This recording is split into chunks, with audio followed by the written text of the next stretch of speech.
புஸ்தக நோட்டு வாங்கலன்னு வாத்தியார் தினம் அடிக்கிறார். புஸ்தக நோட்டு வாங்கலன்னு வாத்தியார் தினம் அடிக்கிறார். வாங்கி கொடுத்த பேனாவு உடைஞ்சு எரவ வாங்கி எழுதுறேன். வாங்கி கொடுத்த பேனாவு உடைஞ்சு எரவ வாங்கி எழுதுறேன்.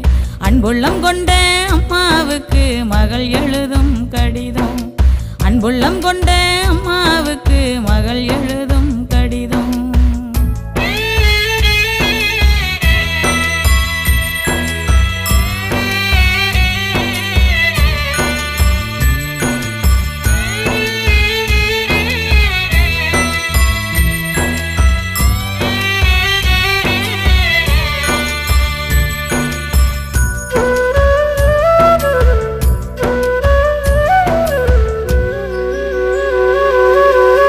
கிழிஞ்ச சட்டக்காரி என்ன